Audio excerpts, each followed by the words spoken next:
네, 이어서 채권 플로우 시간입니다. 오늘은 오창섭 연구원과 함께하는 채권 전략 스냅샷입니다. 현대차증권 오창섭 연구원입니다. 안녕하십니까? 네, 자 잠깐 연결하는 동안 현재 시장 상황 좀 체크를 해 보겠습니다. 자, 지금 코스피하고 코스닥의 흐름을 보시게 되면요. 둘 다 오르고는 있지만 확실히 지금 코스닥이 더 강한 움직임들을 보입니다. 1.1% 상승세를 보여주고 있고요. 수급 상황으로는 개인의 힘으로 올라가고 있다는 점 약간은 좀 아쉬운 부분이 좀 있습니다. 그리고 코스닥이 지금 866포인트, 지금 장 초반 대비해서 하락 출발한 다음에 계속해서 상승폭을 키우고는 있는 그런 상황입니다. 하지만 외국인과 기관 동반 매도 나오고 있고요. 이제 반면에 코스닥 같은 경우에는 오늘 코스피 같은 경우에는 기관의 힘에 따라서 움직이고 있는데요. 1,500억 원 정도 지금 매수가 나오고 있습니다. 장 초반 대비해서는 약간의 탄력이 줄어드는 그런 모습들이 나오는데요. 지금 0.2%대까지 줄인 그런 상황입니다. 자, 오늘 코스피와 코스닥 약간은 좀 흐름이 좀 다른 모습 속에서 채권 시장의 내용을 한번 더 해보도록 하겠습니다. 자, 오창섭 연구원님 안녕하십니까? 네, 연구원님 안녕하십니까? 여보세요? 네, 연결되셨습니다. 네네. 네네. 자, 오늘 채권 시장에 대한 조언을 좀 들어보고 싶은데요. 이슈들 네. 어떤 것들이 있을까요?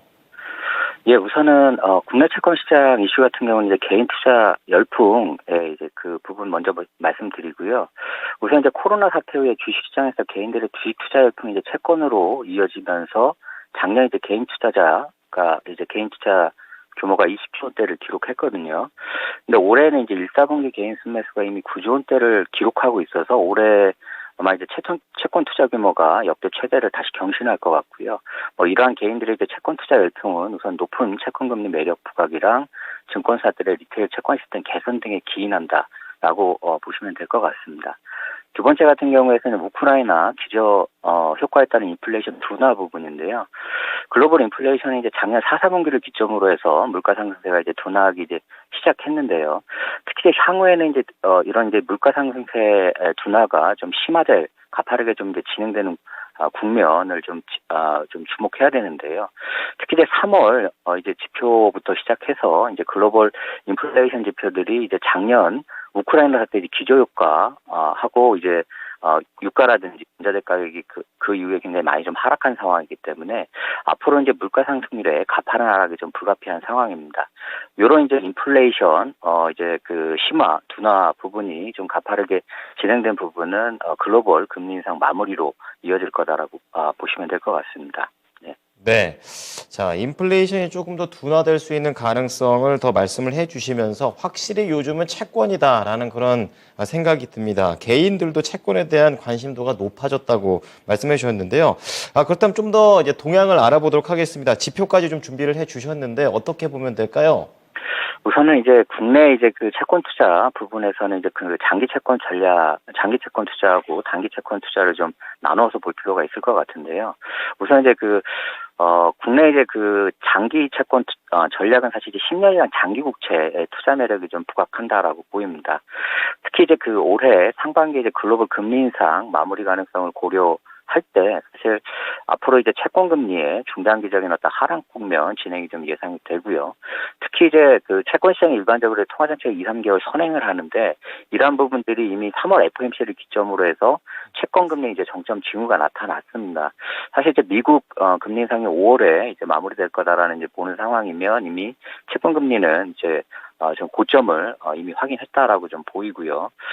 그렇지만 이제 지금 상황에서는 근데 한 가지 좀 부담이 되는 거는 국내외 채권 시장에서 보게 되면 이제 그 정책 금리하고 중장기 채권 금리가 역전된 상황이기 때문에 이러한 부분들이 이제 당장은 이제 채권 금리 하락을 좀 제약하는 요인이 될 수 있습니다.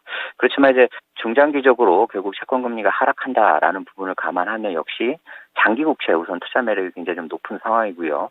국내 이제 그 채권 시장에서는 만기 10년 이상 장기 국채 투자 시에 향후 1년 정도의 어떤 채권 투자 기대 수익이 한 6%에서 7% 이상이 되지 않을까 저희 하우스에서는 추정하고 있습니다. 그리고 두 번째로 이제 국내 이제 단기 채권 투자 전략에서는 사실 A급 회사채 투자 매력이 좀 부각되고 있는데요.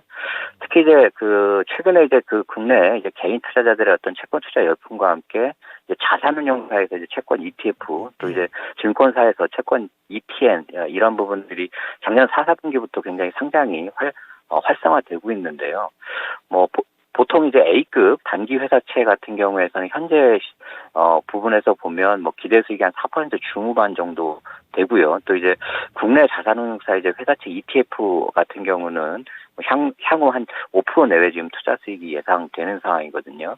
근데 이제 보통 이제 단기 채권 투자에서는 보통 이제 통상적으로 만기 2, 3년 회사채를 만기까지 이제 보유하는 채권 투자 방식을 가져가야 되는 이제 좀 부분이 좀 제약되는 부분인데, 최근에는 회사채 ETF, 이제 주요 이제 자산운용사들이 나오는 이제 ETF 보면 듀레이션이 한 1년대 초반에서 YTM도 4% 초반이기 때문에 이런 상품들은 사실은 단기 채권 투자의 어떤 대안으로서 굉장히 좀 부각이 하고요.